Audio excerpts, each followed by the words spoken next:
Hey, welcome back to the Data and AI debate. If you're into data, analytics, or AI, today's topic is one you do not want to miss. We're talking about graph databases. Yup, the secret sauce behind things like fraud detection, real-time recommendations, and even AI explainability. Graph tech has been quietly powering some of the smartest systems out there, and chances are you haven't even scratched the surface yet. So let's fix that. Okay, let's clear something up right away. When we say graph database, we're not talking about bar graphs or pie charts. This is something completely different. Think of a graph database like a social network, but for any kind of data. Each piece of data is a node, and the connections between them are edges or relationships. It's like turning your database into a living, breathing web of context. And this structure makes it insanely good at handling connected data, which is basically everything these days. Now, I love a good SQL query as much as the next data nerd. But let's be real. When your data is all about relationships, traditional relational databases just can't keep up.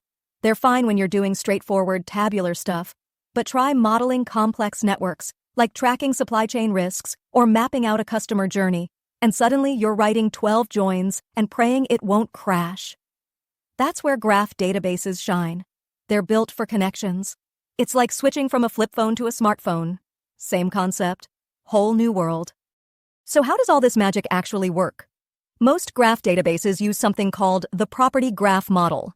That means both the nodes and the edges can hold information, kind of like giving every data point its own mini profile, complete with properties. Some use a model called RDF triples, especially for semantic web stuff.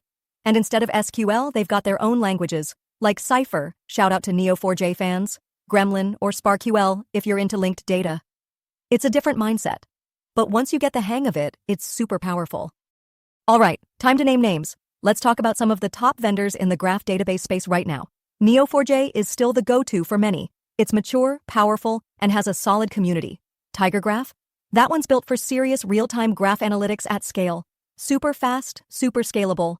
If you're already living in AWS, Amazon Neptune is an easy plug-and-play. Microsoft folks, Cosmos DB supports Graph through the Gremlin API too. Then you've got Redis Graph, Arango DB, and even open source options like dgraph. There's something for everyone, depending on your use case and scale. Now here's where things get really exciting. AI loves graph databases. Graphs are the backbone of knowledge graphs, which feed large language models and help them understand context better.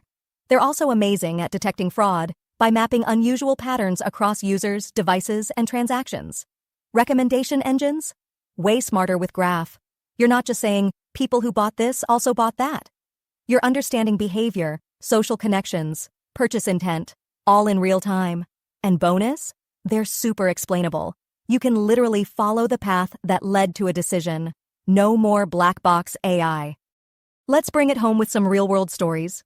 eBay uses Graph to power product recommendations. Not just, you might like this, but why you might like it. UBS, yeah, the banking giant, uses Graph to fight money laundering. They can trace complex networks of transactions across multiple entities in seconds. NASA even used a Graph to organize mission data across decades. And Alibaba? They're running a massive graph engine that connects products, buyers, influencers, and more. This stuff is already powering the biggest systems in the world. So here's the million-dollar question. Is a graph database right for you? If your data problems are about connections, like mapping relationships, tracing lineage, or understanding context, then yes, 100%. Think Customer 360, social graphs, supply chains, cybersecurity. The list goes on. If your SQL queries are getting out of hand, or you're stuck explaining 7-table joins to your product manager, it's time to give Graph a look. Okay.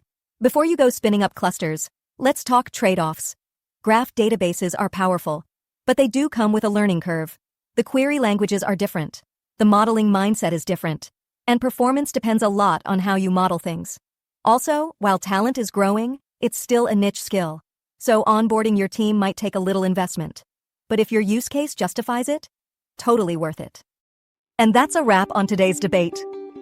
Graph databases are here, they're powerful, and honestly, they're kind of the future for AI and advanced analytics. They aren't just for academics or niche projects anymore. They're real, powerful, and totally worth learning.